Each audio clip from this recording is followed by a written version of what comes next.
Please hold while your passcode is being verified.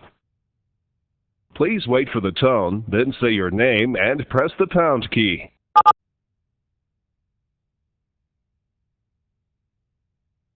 At the tone, you will be the third caller in the conference. To mute or unmute your line during the call, please press *6 at any time. Single result, but they have actually indexed results in an array. So from DataLink, you can grab that stuff and spit it out. And in general, just look at how you can receive DataLink strings on the other end from your device or from a terminal or whatever.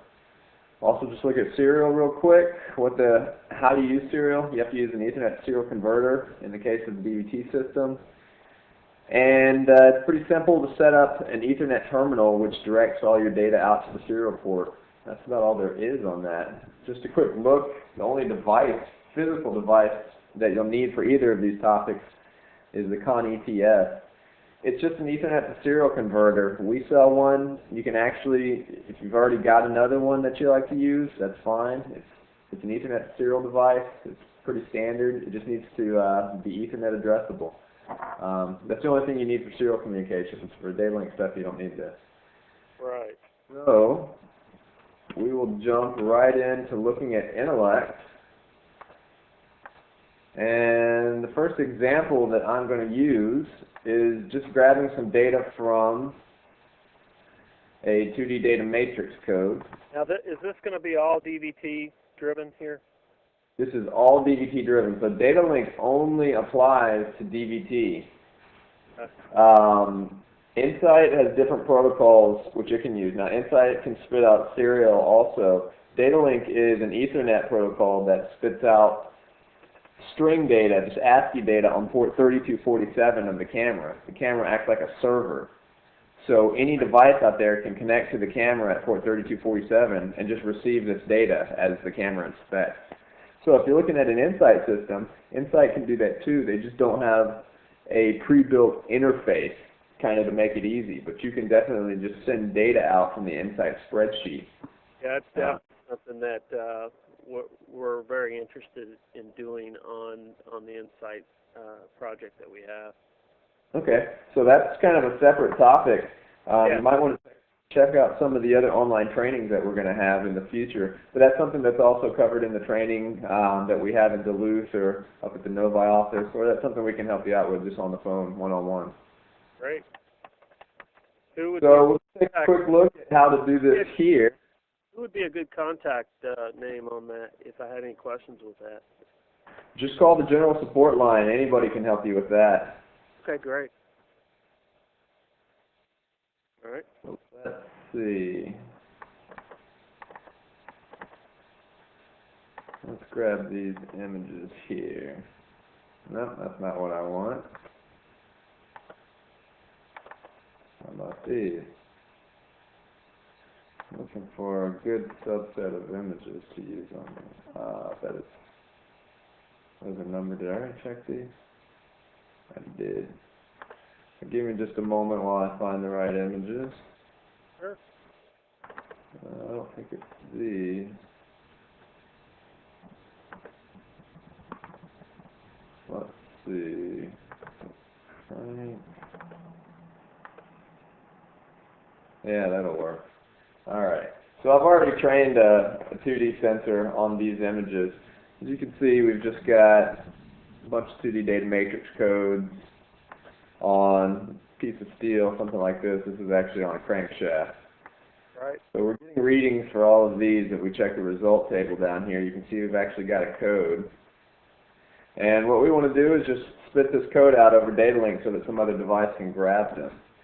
So the easy way of doing this is to go to the Communications Explorer. You can go down to Communication Settings and that'll pop up this window. And in the Communications Explorer you get this file tree. DataLink is what we're interested in. And I've already set up a DataLink string here, but I'm just going to set up a new one by double clicking on there. So what this does is it just creates an output. So basically this is now going to be shooting something out port 3247 of the camera. If you double click on that entry, then you get a string definition or a string expression editor where you can enter anything you want to be output. So if I just typed in test string here and hit OK, and I go to my DataLink output window, which, by the way, to access the DataLink output window, you just go to View and then click on DataLink output window, and that'll pop this window up. Now whenever I click a new image, you can see I just get test string. I've actually got this other string defined here, which I'll delete so that we don't get confusing data. Okay. So we can just easily output a string. In this case, the strings are just kind of stacking up next to each other, so it's a little bit confusing to read. It may be a little bit difficult to parse on the receiving end, whether you've got a controller or a PC out there receiving it. So the first thing you probably want is to just separate your pieces of data. So you can come in at the end of the string and just put in a line termination character. This can be a carriage return line feed, LFCR instead, if you want a carriage return only, line feed only, whatever you need for your system. Hit OK there. Go back to DataLink output. Now we actually get a carriage return. So now we're separating every piece of data we send out by a carriage return, which makes it a little easier to parse on the receiving end. But we probably want more than just a test string. So if we open this back up, I can instead go into my tools. So you can see actually I've got a menu here where I can get parameters from the whole sensor. I can get the run mode, play mode, stuff like that that it's in, the max inspection time. There's all kinds of data you can put out here if you need. I got go down to inspection image. Go ahead. What is the version of this Intellect? This Intellect is version 1.4.1. Okay. So this is the release version of 1.4.1. And this stuff is going to be almost the same no matter what version of Intellect you go to. Some of these things have been added, some of these features inside the tool parameters box, but in general, this interface is going to look the same. Okay. So under inspection image, you have things that are related to the image, like the image name, the image ID. The image ID is particularly important because this auto increments for every image, so you can keep track of which image was acquired. There's other things in here you can use. There's product level parameters, like the exposure time, the product name, if you want to track the name of the product that was inspected for a given amount of data that came out, so you can associate product inspections with the data that you receive. In this case, we're interested mostly in the tools. So if we go to the tool drop down, we only have one tool created right now, and it's our data matrix reader. So what we're interested in is the actual data matrix string. So if I double click on that, then I get the string over here. I can add a end of line terminator, hit OK. Now we come over, I'm going to clear this out. And now what we get is our string for every inspection. We're just sending out ASCII data for this string, and it's carriage return line feed separated. So something on the other end can easily separate this stuff out. That's pretty simple, just kind of textual string data. Perhaps we want to send out numerical data, and we can go back into our string expression editor, and instead of just a string, I'm going to send out a value for, let's say, the print growth. If I double click on print growth, now we can get that spit out. So let's take a look at what that looks like when we get numerical data in there. Now you can see I get the string, carriage return, and the print growth. Now if you're receiving this on, say, a robot controllers have a pretty limited language set. So maybe they want to receive this data in a very specific format so that it knows exactly how to parse it. So in that case, you'd want to come in here and format just that value. So our print growth value, if we hit the format button, we can actually get in here and it tells us it's a float data type. We unclick default, and now we can actually say, well, I only want 2 decimal places on that. Well, this value, when it's spit out, is now going to have 2 decimal places, a decimal point, a leading value, and then perhaps a sign. So that's a total of 5 possible characters. So if we put 5 in there, and hit OK and go to DataLink output, now every value that's spit out is going to be exactly 5 characters long with only 2 decimal places. So now your robot controller, or whatever other device is on the receiving end, knows that it has to parse 5 characters for every single piece of data received after this second carriage return. And that those 5 characters are going to contain potentially a sign, and then a decimal place, and 3 digits. So it's a lot easier for it to parse. Okay. So that covers the majority of what you can do with a DataLink string. Those are all the settings you really need to pay attention to. The one extra setting that we haven't looked at is over here, and it's grayed out. And that's the element number. Now we can't use the element number on this example, but if I switch to a different set of images, I can demonstrate this. And I'm going to go to a replication example.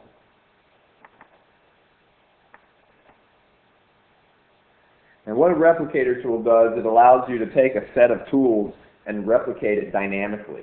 So in this image, we've got 4 codes that we need to read. And if we look down in the result table, we've got a bunch of different code readings. In this case, there's an erroneous code in there. If we go to the next image, there's only 3 codes. And we've still got inspections on those 3 spots. So you can see if I zoom in, it actually read that code, actually read this code. You can see by the markings, and it read this code. So the replicator tool does a dynamic replication of an inspection. Well, what that means is that on our DataLink output, we're going to have multiple results for a single tool. Now, I've pre-configured this one, so we're going to delete this and start a new one. All right. And what we want is to be able to access those various results from a single tool. Well, that's where the iteration is going to come into play. So I'm going to say iteration 0, go to the tools, go to my tools for read iteration, and I'm going to output the string. You notice when I click on string, this box becomes enabled. And now I can pick which iteration of this tool I want to display results for. I can display results for iteration 0 and double click that, put an end of line terminator, and I'm going to add another string for 1. Click on this, go to iteration 1, enter string, end of line, and then I'll also do 2. Go to string, iteration 2, enter that. Uh-oh, did I put that in the wrong place? No, I didn't. And then the last thing I'm going to do is 3, because we have a potential of 4 total outputs. End of line.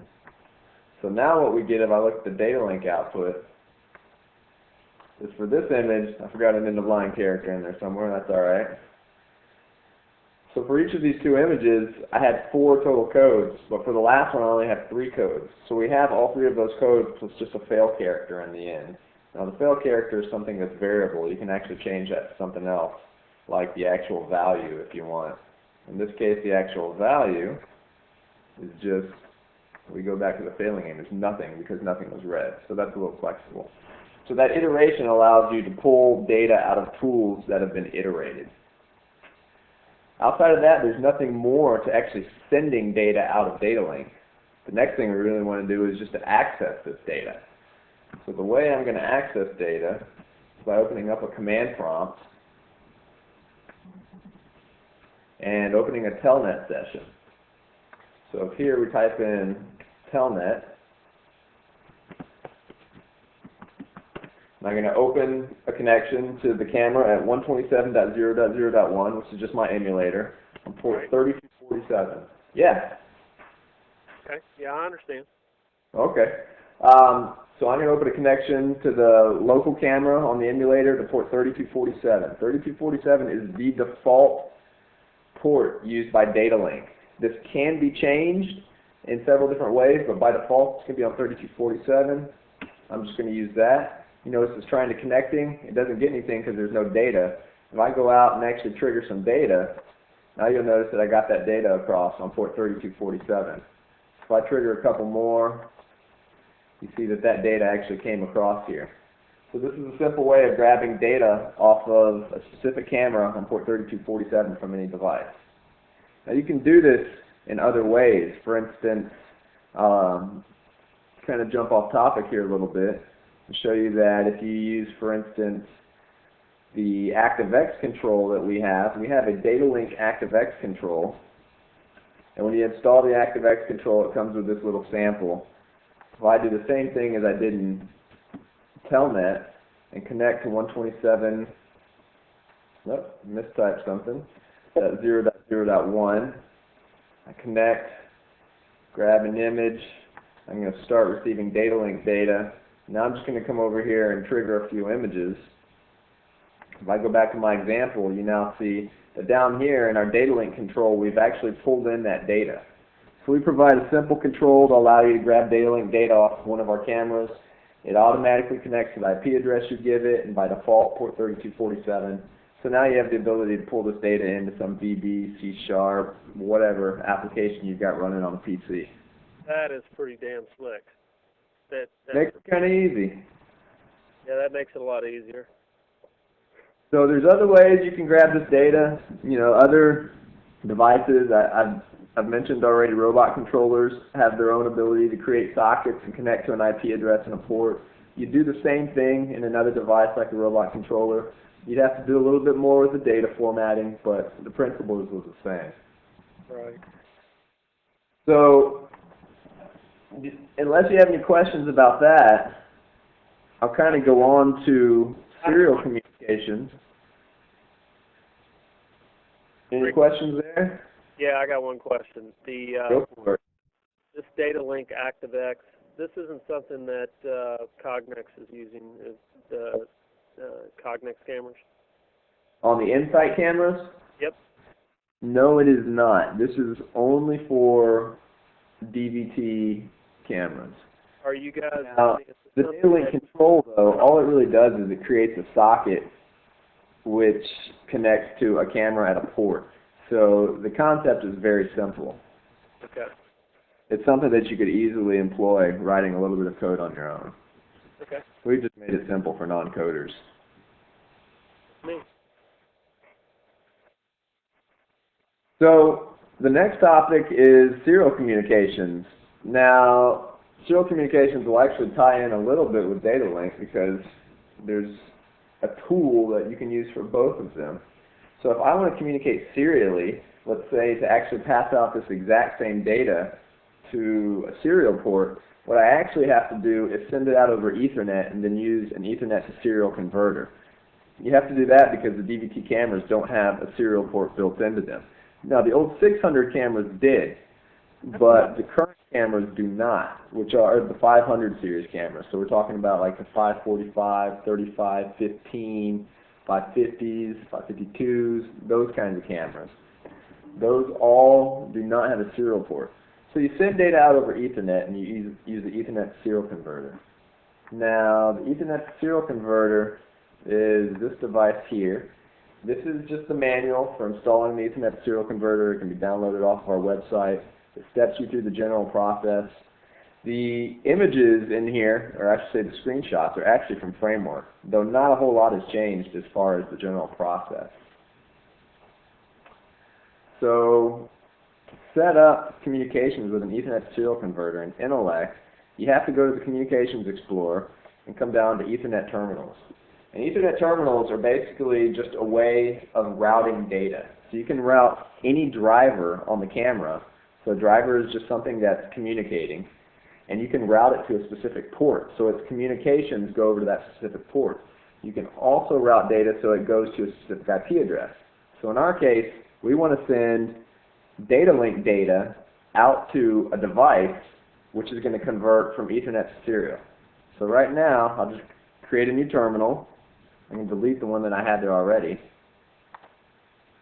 And what I want my new terminal to do, if I look at the properties, is I want it to send data to an IP address at a specific port.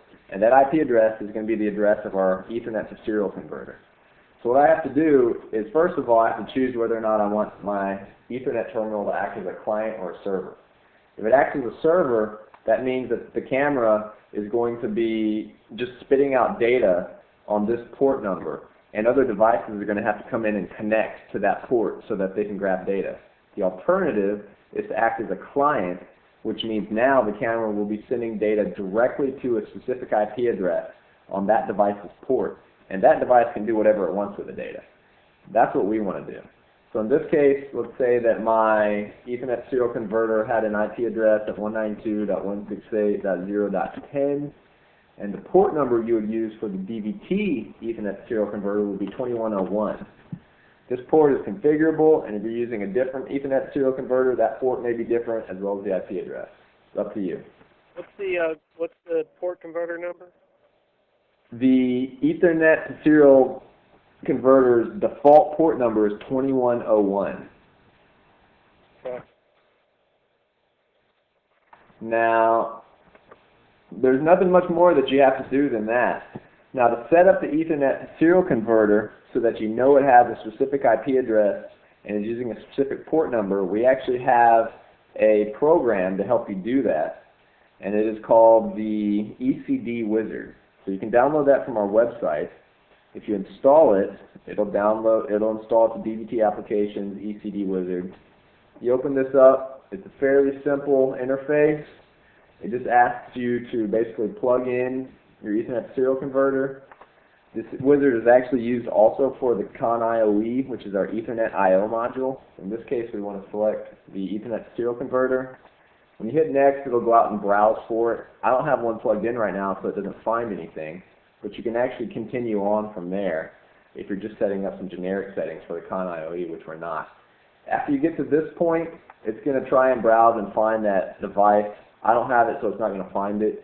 If you click on that device, it'll give you some settings for the IP address, port, and some other general network settings. You hit OK, it configures it. At that point, you'd be done, and you just come in here and set up your Ethernet terminal, and you can start sending out data to it. Now, just to kind of demonstrate what an Ethernet terminal does, I'm going to change some settings here so you can see. In this case, we wanted to direct DataLink data. So for the driver determines which data is being sent out. So we would select DataLink driver. But right now, I'm sending DataLink driver data to this IP address on this port. Well, this IP address doesn't actually exist on my network right now. So what I can do instead is change this to a server, which means now the camera is going to broadcast data. I'm going to change this IP address back to the default. If I select this as a server, now the camera is just broadcasting data on port 2101, and it's going to be the DataLink data. I come up here and I enable this, so now it's turned on. I can come back to my telnet session and terminate that. And instead of listening on port 3247, I can listen on port 2101. Now you notice I've got data here.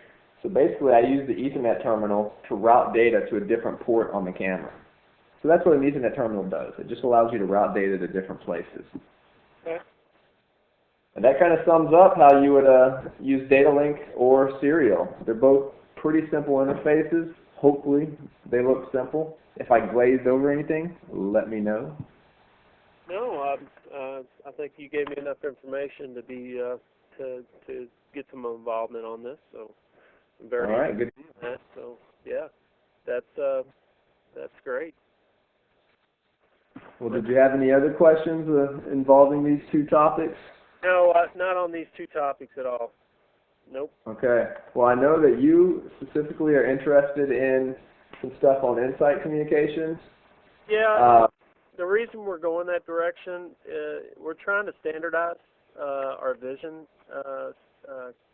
Right now, I actually, on any automation that I'm doing now, either internally or with an external vendor that's going to be kicked off on any work cells, we're trying to standardize what type of camera systems we have. We've got Keyence, we've got Cognex, we've got DVT. You know, we want to, from a whole, I feel probably that Cognex is the cream of the crop, so to speak. And I know that DVT, now that you guys have acquired DVT, it just makes you even stronger. That's what we like to hear. Yeah, for a while. You know, the last 3 projects I've done is I've actually used Cognex. Good. We're glad to hear that.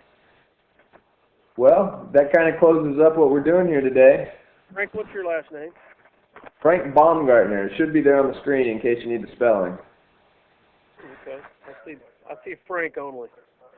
That's You might need to scroll over a little bit. Probably so, yeah. Okay, great. Well, I really appreciate it. Yeah, thanks for showing up, Ken. Have a good weekend. Yep, I'm on vacation for a week, so I'm looking forward to that. Enjoy it. I wish I were you. Yep. Thanks a lot, Frank. Bye-bye. Bye, Ken.